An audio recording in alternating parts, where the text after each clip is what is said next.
Hey everybody, my name's John. I'm one of the pastors here at Anthem Community Church, and I'm here with my good buddy Omar Garcia, who is our discipleship pastor and our student pastor. And we just want to take a couple minutes to talk to you about why we are always talking about community, why community is in our name, why we're always pushing small groups, and trying to understand some of the underpinning scriptural values that make up that real big push that we have. So, Omar, we got this Transform series coming up.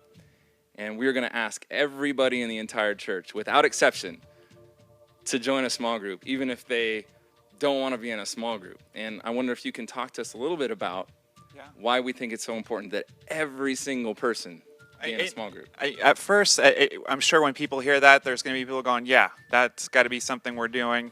And then there's people who are going, that is really making me feel uncomfortable, hearing that you want me to join a small group. So you want me to go over to somebody's house and hang out in their living room who I've never met before?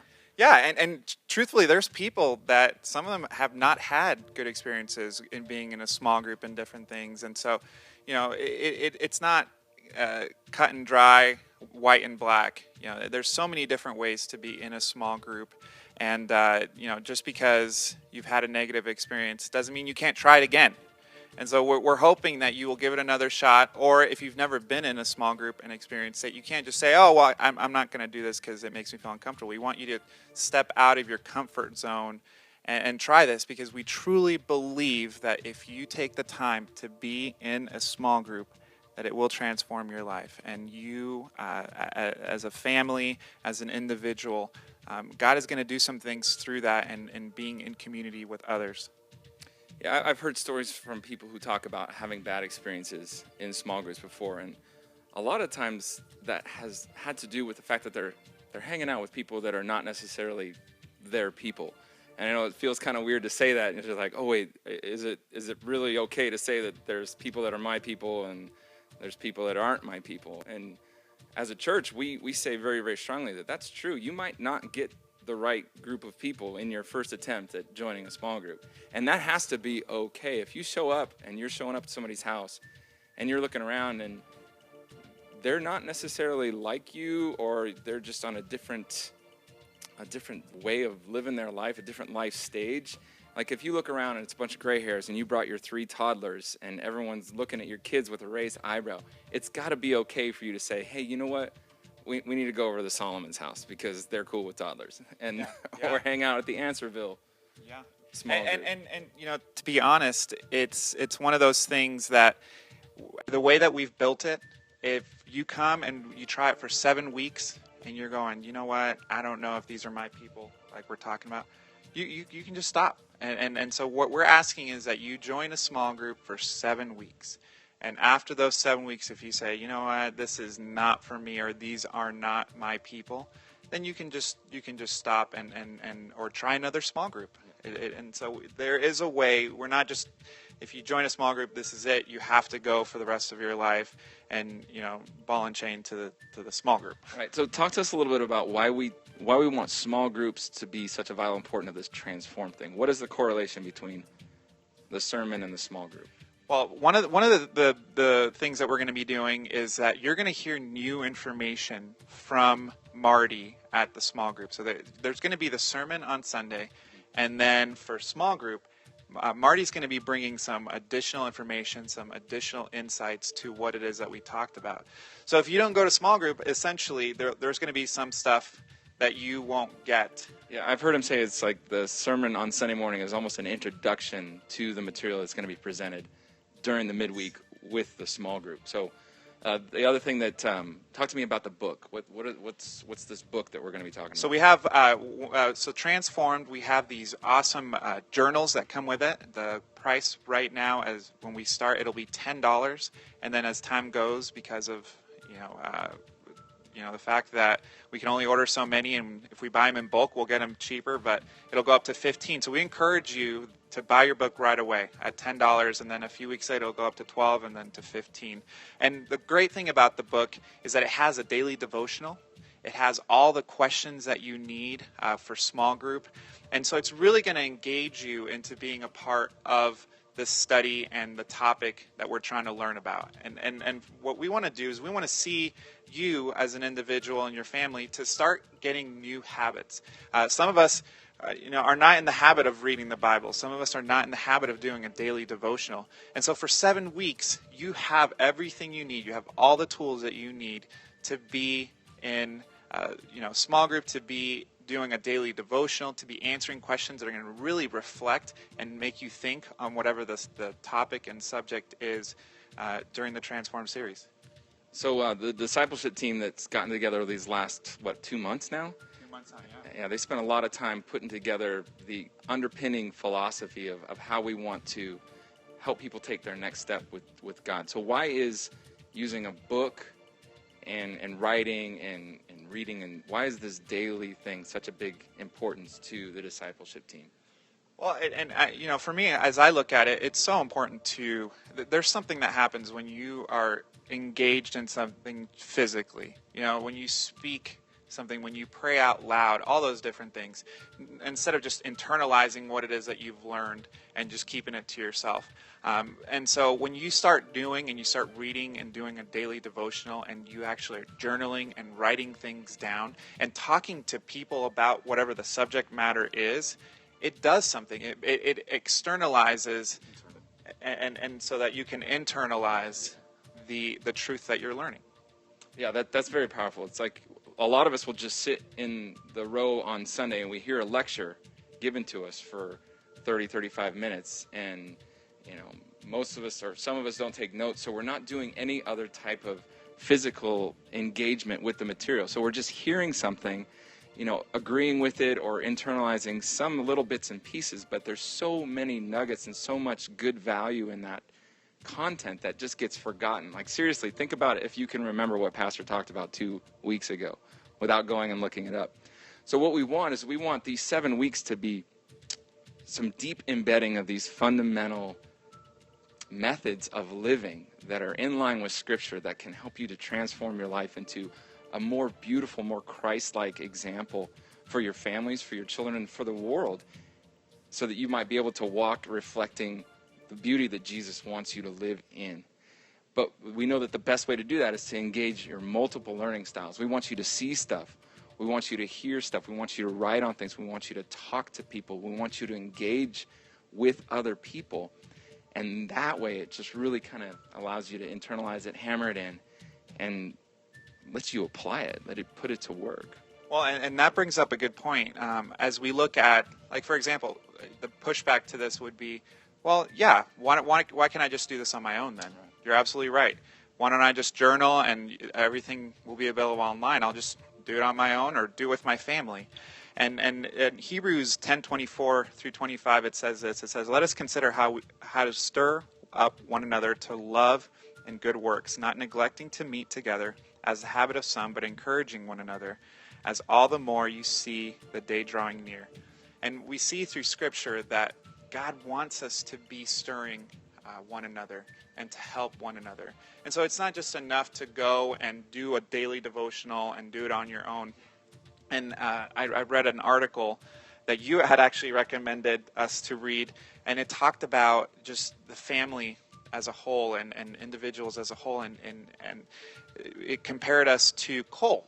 And when we as a church, we as individuals or as families decide that we are going to be our own separate entity apart from the church, or as individuals, we're not going to have a good Christian community and Christian friends, that we essentially become a piece of coal apart from, the big barbecue. Right. And when we're all together and we're burning together, we're much stronger and we can make much more of an impact than when we're just off on our own.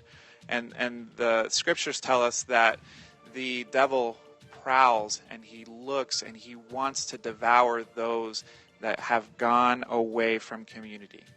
And when you choose not to be in community, you are in danger of first of all, falling into sin and falling into the different situations that, you need help and you need someone to help you out of. And if you're not in community, then you're gonna slowly wither, or you may be attacked or spiritually die, fall away. Okay, so it's your job to be in a small group. You don't really have a choice, right? Yep. It's my job. I get paid by the church. I'm in a small group. All right, so I get it. It's easy for me to say that it's so awesome, do a small group. But can you talk about some of the personal experiences that you and Mila and Allie have had, especially in this recent Answerville small group? Talk to me about something that's happened that has been a benefit to you and your family. Well, honestly, it's doing life together. As I look at the different people that are in our small group, when just for example, childcare. A lot of us as parents, we struggle with who's going to watch our kids, who do we trust to watch our kids, and to be able to have different people that, first of all, we've heard the saying, it takes a village to raise children, and for us to have different people pouring into our daughter and helping her to become a godly woman, and to have just other babies that she gets to play with and be in community with is huge. And it's so awesome to see them growing together and doing life together as babies. I agree.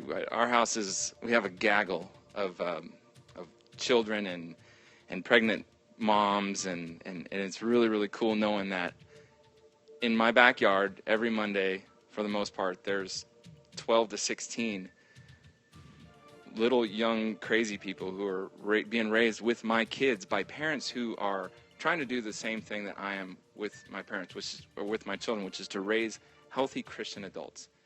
And to be able to have that group of men and women that are joining with me to try to do the right thing for our kids is so, it's rewarding. It gives me a sense of safety and encouragement. And when I'm at my wit's end saying that, oh my gosh, I don't know how to handle this situation, it's so cool to be able to call up another guy who's going right through the same thing and be able to bounce that situation off him, see how he's handled it. And a lot of the times it's so relieving just to hear somebody say, oh yeah, I totally know what you're going through, from someone who might be a little bit further down the road with an 8-year-old or something. Exactly. And in our small group, it's the same thing. We have people that have the 8-year-olds, the 10-year-olds, and to be able to bounce ideas off of them and say, how did you handle this stage of parenthood, and to hear their wisdom is so beneficial. And I just love the conversation that happens in small groups. Speaking of conversations, we had a really cool prayer session at the end of our small group this last Monday, and that brings me up. This is another thing that small groups do. It's like, if you're not in a small group, when was the last time that you ever sat with somebody and actually had them pray for you, or to pray over you and your family, or other than at church with pastor or any of us praying for you? Do you have, who's praying for you in your life? We've got to remember that we have an enemy. We're in a battle with unseen forces. And the most effective weapon that we have in that battle is our prayers to God. So when we join together in a prayer circle, in a prayer group, and we're all turning our eyes to Jesus and asking him to intercede on our behalf, there's something that's going on there. There's something happening in the unseen world that we don't really understand, but that is real and demonstratable, and you can see it. And the other thing that happens is when you pray together, oh, this is such a Christianese little sentence here. People who pray together stay together. I know it sounds cheeseball, but it's true. It's cliche because it's accurate. When you can sit with some of your buddies who you might be going out and shooting basket with that night, or you're hanging out with and barbecuing with, and that's a guy that you've been able to pray with and to been able to share real life with. I was in the Army, and you go through stuff with people, and you get bonds that are really, really deep. There's always going to be those high school buddies that you have that you may or may not still want to hang out with, but you have this deep bond with, that whenever you get with them, you know that they have your back. And in my small group, I know that there are probably 8 to 12 guys just from my small group who I know I can call at 2 in the morning and saying, hey, I'm really struggling with this. They'll answer the phone. They'll come and they'll pick me up from the airport. They'll go out and they'll stop what they're doing to help me move a couch or help me move through some trials and adversities. And if you think that you don't need people to stand next to you, and to be with you, well, you must be just much stronger than me or Jesus for that. And going along, I mean, Ecclesiastes 4:9-12 says this: 2 are better than 1, because they have a good reward for their toil. For if they fall, one will lift up his fellow brother and sister. Woe to him who is alone when he falls, and not another to lift him up. And we're going to fall. Yeah, absolutely. Unfortunately, we're going to fall. And I truly believe that when we are looking and we want to take the next steps with Jesus and with God, we need to have other people helping us, holding us accountable. And when we fall, they help us get back up and on that path to following and being with Christ once again. I want to touch on one more thing, because it's a theme that we hear over and over and over again. We live in a transient community.